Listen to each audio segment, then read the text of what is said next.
Hey guys, in today's video I'm going to share with you a breathtaking story. Let's learn about the incredible story of Nora Sinclair, a woman who after a near-death experience received a frightening and prophetic vision about the future of humanity, scheduled for August 15, 2024. If you are curious to know what she saw and how this revelation could impact all of us, don't miss this story until the end. And of course, if you're not yet subscribed to the channel, take the opportunity now to subscribe and turn on notifications so you don't miss any surprising content like this. Hello, my name is Nora Sinclair. I'm 42 years old and live in Sedona, Arizona, with my husband Ed. Until a few months ago, I lived a pretty ordinary life. I worked as an accountant at a local office, spent my weekends hiking in the beautiful Red Mountains here in Sedona, and sometimes went with Ed to visit our parents in Phoenix. A peaceful life, you know? But all that changed on a night that seemed like any other. Before I tell you what happened, I want you to understand one thing. I have always been a practical person, with my feet on the ground. I've never been very interested in spiritual or supernatural matters. Of course, living in Sedona, you end up hearing all kinds of stories about energy vortexes and mystical experiences, but I've always approached it with skepticism. It was the kind of thing that happened to other people, never to me, but now I know there's so much more to this world than we can see or touch. What I'm about to tell you has completely changed my worldview, my understanding of life and death. It's a story that, if someone had told me a few months ago, I probably would have doubted or even laughed. But today, as I prepare for what is to come on August 15, 2024, I know every word is true. So if you're listening to this, I want you to know that I understand if you have questions. I would have, in your place. But I ask that you keep your mind open, because what happened to me, what I saw and felt, could very well change your life too. And with what's about to happen, we all need to be prepared. This is the story of my near-death experience, the revelations I received and the warning I need to share with the world. It's a journey that has taken me beyond the limits of what I believed was possible, and which now places me in a position of great responsibility. Because what's coming will not just affect me, but all of us. So if you're ready, I'll start from the beginning. From the night my life changed forever. From the night I died and came back. It was a Tuesday night, I remember that well. It had been an ordinary day at work, nothing special. I got home, had dinner with Ed. We watched some TV and got ready for bed. Ed was in the bathroom brushing his teeth and I was folding some clothes in the bedroom. That's when it all started. Suddenly I felt a wave of nausea so strong it made me dizzy. I had never felt anything like it before.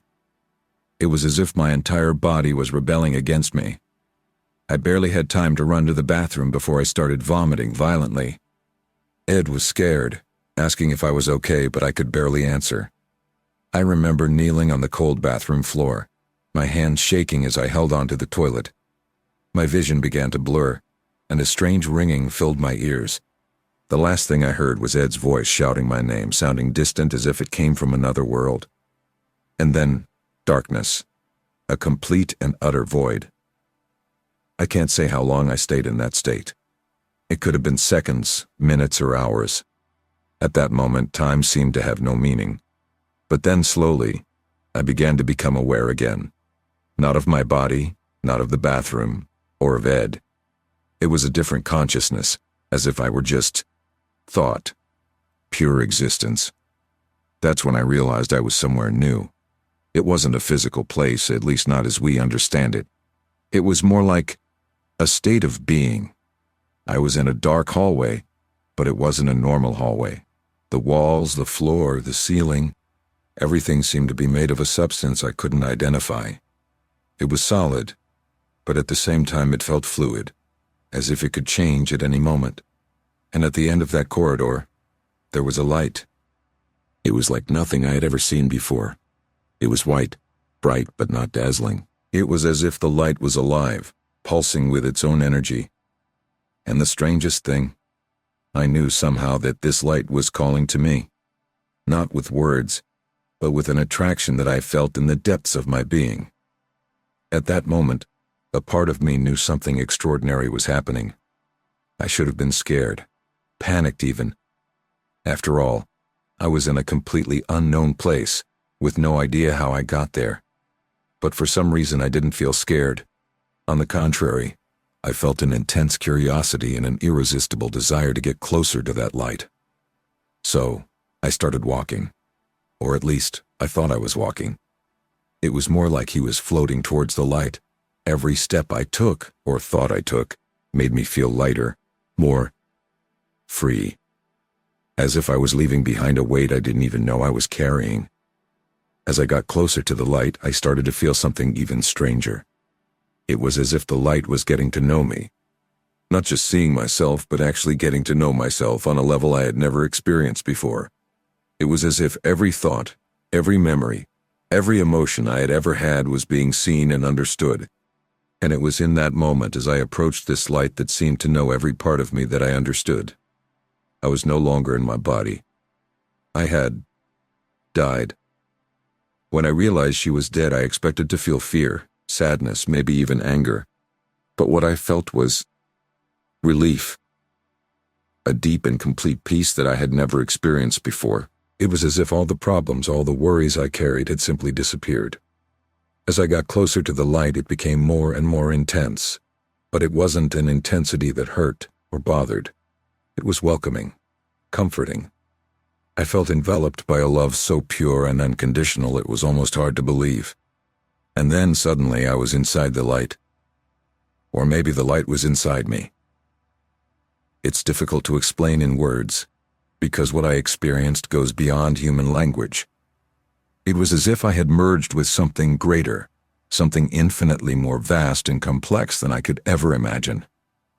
In this state, I began to receive information. They were not words or images, but a kind of direct knowledge, as if fundamental truths about the universe were being downloaded directly into my consciousness. I understood that our physical reality, the world we know, is just a small part of something much larger, that there are multiple dimensions, multiple levels of existence, all interconnected in ways that our human minds can barely begin to comprehend. I saw that we, as human beings, are much more than our physical bodies. We are pure consciousness, energy, part of a much greater whole. Our life on Earth is like a school, a training ground where we come to learn and evolve. As I absorbed these revelations, I felt a presence.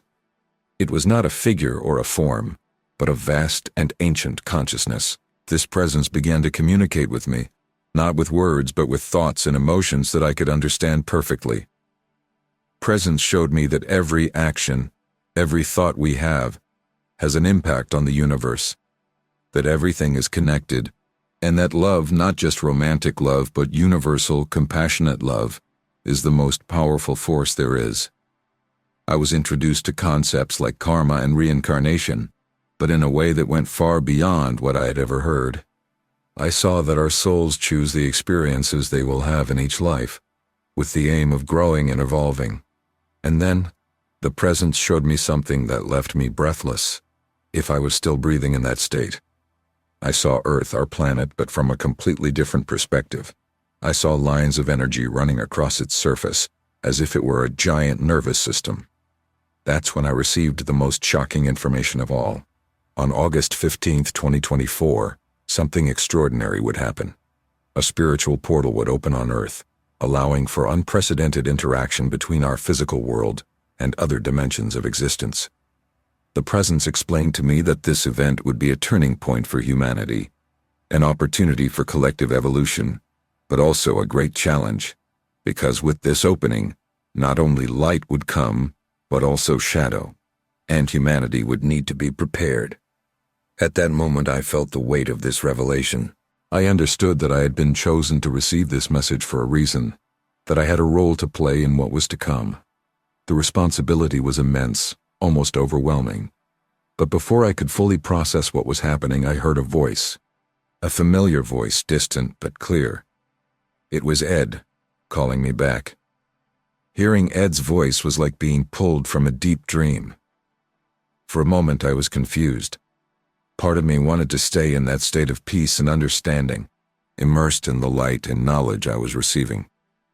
But another part, A part I didn't know existed until that moment, answered the call. The presence that was with me seemed to understand what was happening. I felt like I was receiving one last message. You have a choice now. You can stay or you can go back. But remember, if you go back, you will carry with you the knowledge of what you saw and the responsibility that comes with it. At that moment, I made my decision. Or maybe the decision was made by me, I can't say for sure. But suddenly, I felt like I was being pulled back, away from the light, through the dark hallway. The sensation was strange, as if I were falling and flying at the same time. The revelations I had received began to blend together, as if they were being compressed to fit back into my human mind. It was almost painful, like trying to force an entire ocean into a bottle. And then suddenly, I felt an impact. It was as if I had dived back into my body. The first thing I noticed was the cold of the bathroom floor against my skin. Then Ed's voice, now clear and close, almost shouting my name. I opened my eyes, and the bathroom lights seemed blinding for a moment. I blinked several times, trying to focus. I saw Ed's face above me, his eyes wide with worry. He was holding my head, and I realized I was lying on the bathroom floor. "Nora, thank God," Ed exclaimed. "You fainted. I was about to call an ambulance." I tried to speak, but my throat was dry. Ed helped me sit up, leaning me against the bathroom wall. He offered me a glass of water, which I drank slowly. How long was I unconscious?" I finally managed to ask. "About 5 minutes, maybe," Ed replied, still looking scared. "But it felt like forever. You weren't breathing properly. I thought I lost you." 5 minutes. It seemed impossible. The experience I had lived seemed to have lasted hours, even days. How could all of that have happened in just 5 minutes? As Ed helped me up and carried me to bed, I began to feel the weight of the revelations I had received. It was as if every cell in my body was vibrating with new energy, new knowledge. Lying in bed with Ed next to me holding my hand, I tried to process everything that had happened. I knew my life would never be the same again, that I would never be the same again. And as sleep began to envelop me, a certainty formed in my mind. I had a mission now. Something important was about to happen, and I needed to prepare. The world needed to prepare. The days following my experience were, to say the least, surreal. It was like I was living in two worlds at the same time. On the one hand, there was the daily routine, waking up, having coffee, going to work. On the other, there was this new awareness, this new understanding that seemed to permeate every aspect of my life. Ed, of course, was worried. He insisted that I go to the doctor, fearing that my fainting could be a symptom of something more serious. I ended up agreeing, more to reassure him than because I believed anything was comically wrong. The doctor ran a series of tests, but found nothing abnormal. "It was probably just a pressure drop," he said. "But let's keep an eye on it, okay?" I nodded, thanked him, and left the office with an ironic smile on my lips. How could I explain to a doctor that what I had experienced went far beyond a simple drop in blood pressure? At work, things felt different too. The spreadsheets and numbers that once took up all my attention now seemed insignificant. It wasn't that I stopped doing my job, but it was like I could see past him, understand his place in the grand scheme of things. In the weeks that followed, I found myself constantly reflecting on everything that had happened. It was difficult to reconcile the normal life I had before with the revelations I had received. How could I explain to the people around me that I had seen beyond the veil of reality, that I knew something monumental was about to happen? I started researching near-death experiences. I read dozens of reports, scientific articles, books. Many of the experiences I read about had similarities to mine: the tunnel, the light, the feeling of peace. But none mentioned the specific notice about the portal that would open on August 15th, 2024. It made me question, why me? Why was this information entrusted to me? I was nobody special. I didn't have any extraordinary gifts or abilities. She was just an ordinary accountant from a small town in Arizona. What could I do with this information? These questions kept me up at night. I tossed and turned in bed, going over every detail of my experience, trying to extract more information, more guidance on what I should do. Ed noticed the change in me, of course. How could I not notice? I was quieter, more introspective. I spent hours staring into space, lost in thought. He tried to talk to me about it several times. But how could I explain something I could barely understand myself? "I'm fine, Ed," I'd say. "I'm just processing some things." He wasn't satisfied with that answer, I knew. But what else could I say? That he had died and come back? That he had received a cosmic message about an event that would change the world? I could hardly believe it. How could I expect him to?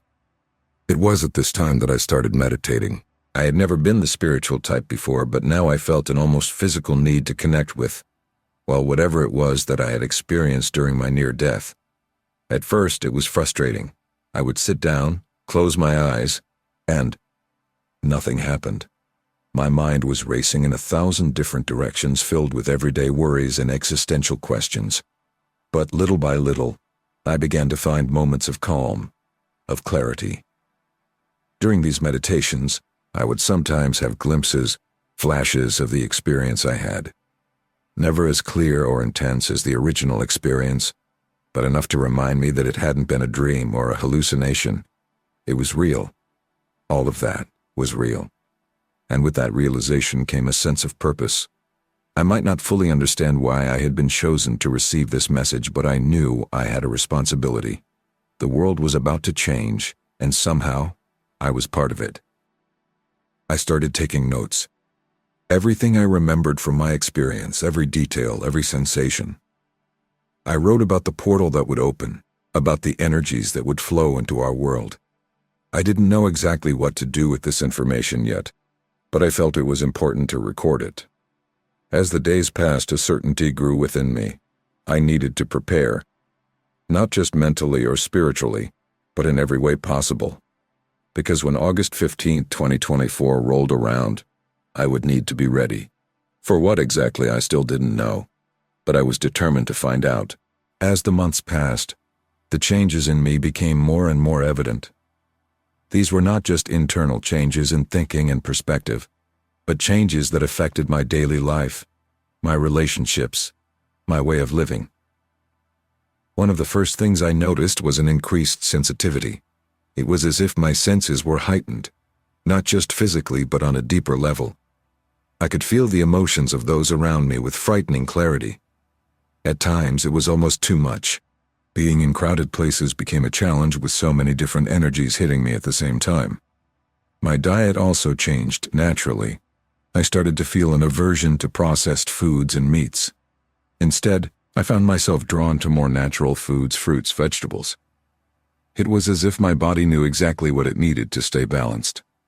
At work, things got complicated. The routine that previously seemed normal and even comfortable to me now became increasingly suffocating. Crunching numbers, doing calculations, filling out spreadsheets. It all seemed so insignificant compared to what I knew was coming. I started making mistakes, getting distracted easily. My boss noticed, of course. "Nora, is everything okay?"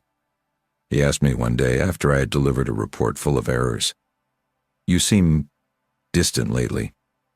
I tried to explain, to say that I was going through some personal changes, but the words felt empty. How could I explain that I was preparing for a cosmic event that would change the world? At home, things weren't easy either. Ed, my husband, was increasingly concerned and confused by my behavior. He tried to be understanding, but I could see the frustration in his eyes when I spent hours meditating, or when I found myself staring into space, lost in thought about what was to come. "Nora, you need to talk to me," he said one night, sitting next to me on the couch. "What's going on? Ever since that night in the bathroom, you haven't been yourself." I wanted to tell him.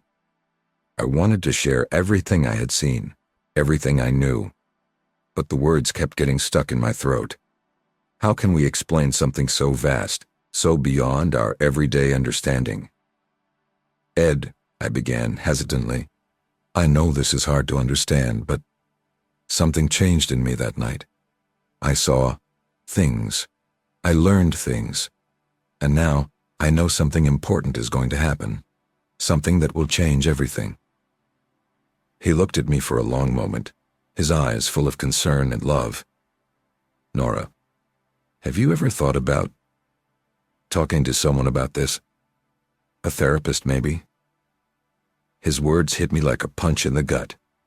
He thought I was going crazy. And how could I blame him? If the roles were reversed, I would probably think the same. But I knew I wasn't crazy. What I had experienced was real, more real than anything I had ever experienced before. And I knew I had a responsibility. The world needed to prepare for what was coming, and in some way I was part of it. That night, lying in bed next to Ed, I made a decision. I needed to find other people who understood, who had been through similar experiences. I needed allies on this journey. Because as August 15th, 2024 approached, I knew I couldn't face what was coming alone. With the decision to seek out others who could understand my experience, I began exploring online groups and communities dedicated to near-death experiences and spiritual phenomena. At first I felt a little lost. There were so many stories, so many different interpretations of what happens after death. I participated in forums, read testimonials, watched videos.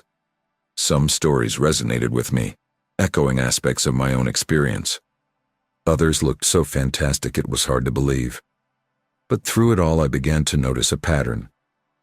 Many people talked about a sense of purpose after their experiences, a feeling that they had returned to life for some specific reason. It was on one of these forums that I met Maria, a middle-aged woman from New Mexico who had had a near-death experience 2 years earlier. His story had striking similarities to mine, the light, the sense of peace, the received knowledge. But what really caught my attention was when she mentioned receiving a message about an important event happening in 2024. I contacted her immediately, my heart racing at the possibility of finally finding someone who understood. We exchanged emails, then talked on the phone. The conversation flowed as if we had known each other for years. I knew I wasn't the only one, Maria told me, her voice full of emotion. Ever since I got back, I've been feeling like something big is about to happen. Something that's going to change everything. We talked for hours, sharing details of our experiences, comparing the information we had received. Although there were differences in our visions, the core was the same. A portal would open, allowing unprecedented interaction between our world and other dimensions. What do you think we should do? I asked her. How can we prepare people for this? Maria was silent for a moment before responding. I'm not sure, Nora, but I know we were chosen for a reason. Maybe we should start gathering other people like us. Form a group, share what we know. The idea excited me and scared me at the same time. On the one hand, the prospect of finding more people who understood was comforting. On the other, the responsibility of sharing this information with the world was daunting. Over the next few weeks, Maria and I worked together to create an online group for people who had similar experiences. We started small, just the two of us and a few others we found on the forums. But little by little, the group grew. Each new person brought their own perspective, their own piece of the puzzle. Some had seen visions of the future. Others had received messages about the need for planetary healing. Some talked about climate change, others about technological advances. But everyone agreed on one thing. Something monumental was about to happen, and we had a role to play. As our group grew, I began to feel a change within myself. The confusion and fear I had initially felt began to give way to a sense of purpose and determination. We were no longer alone. Together, maybe we could really make a difference. But with this growth came new challenges. Some people accused us of spreading panic or misinformation. Others attempted to use the group to promote conspiracy theories or extremist ideologies. We had to be careful, establish clear rules, stay focused on our purpose.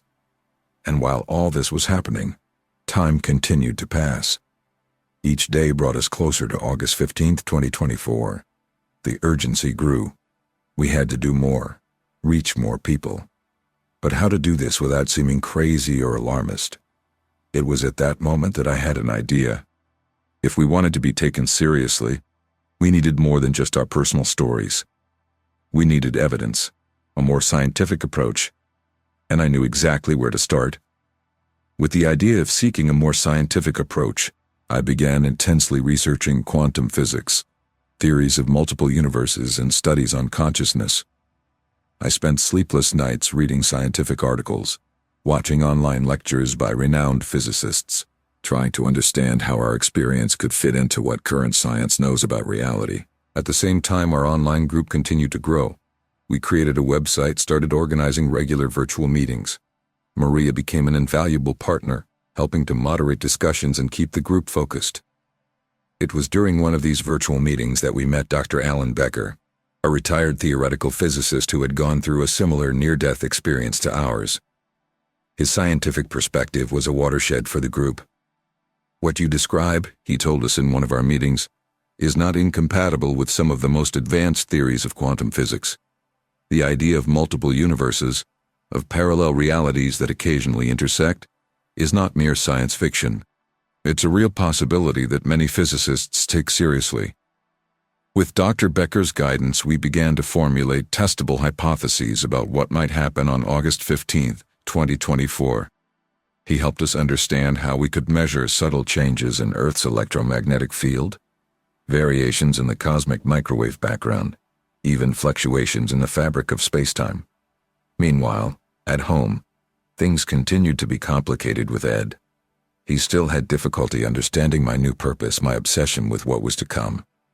But slowly, as I saw the group grow and gain credibility, he began to accept that, even if he didn't fully understand it, this was important to me.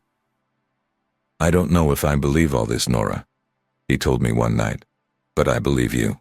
And if it's important to you, then it's important to me too." His words meant more to me than he could have imagined. Having your support, even if hesitant, gave me the strength to continue. As we got closer to the date, our preparation intensified. We started organizing teams in different parts of the world to monitor and record any anomalies or unusual phenomena. We create communication protocols, establish operation centers. But it wasn't all practical preparations. Many group members reported heightened spiritual experiences, visions, prophetic dreams, feelings of connection to something greater. I myself began to have vivid dreams, filled with symbols and messages that I couldn't fully understand. In one of these dreams, I saw myself standing on top of a mountain. The sky above was filled with impossible colors, rippling fractal patterns that seemed to contain all the knowledge in the universe. A voice, which seemed to come from everywhere and nowhere at the same time, spoke to me. "The veil is becoming thinner, Nora. The worlds are coming closer. You must be ready to serve as bridges." I woke up from this dream with a clarity I hadn't felt since my near-death experience. I understood that our role was not just to alert the world about what was coming, but also to help facilitate this transition, this convergence of realities. I shared this vision with the group, and many reported having had similar experiences. We began to incorporate meditation and expanded consciousness practices into our preparation, understanding that what was coming was not just a physical phenomenon, but also a profound shift in the collective consciousness of humanity. Dr. Becker helped us translate these subjective experiences into scientific hypotheses. "If we really are talking about a convergence of realities," he explained, "we might expect to see fluctuations in the fundamental constants of physics, variations in the speed of light, in Planck's constant, even in the strength of gravity. With this guidance, we have expanded our monitoring to include high-precision physics experiments in laboratories around the world. We established partnerships with curious and open-minded scientists, willing to investigate what for many still seemed like science fiction. But not everything was discoveries and progress. As our message spread, we faced increasing skepticism and even hostility from certain quarters. We were ridiculed in mainstream media, labeled cultists and charlatans. Some people even accused us of trying to incite mass panic. Dealing with this resistance was one of the biggest challenges we faced. We had to learn to balance the urgency of our message with the need to present it in a way that people could accept and understand. We are not predicting the end of the world, I explained repeatedly in interviews and online posts. We're talking about a change, an evolution. It's something we need to prepare for, yes, but not something to be feared. Despite the challenges, our movement continued to grow. People from all corners of the world, of all cultures and backgrounds, joined us. Each brought their own perspective, their own piece of the cosmic puzzle we were trying to put together. And so, between scientific preparations, spiritual experiences, and the constant challenge of communicating our message to the world, the days passed. The calendar moved inexorably towards August 15, 2024. As the date approached, I felt a mixture of anxiety and anticipation rising within me. We had done everything we could to prepare ourselves, to prepare the world. But would it be enough? Would we really be ready for what was to come? Here we are, just days away from August 15th, 2024.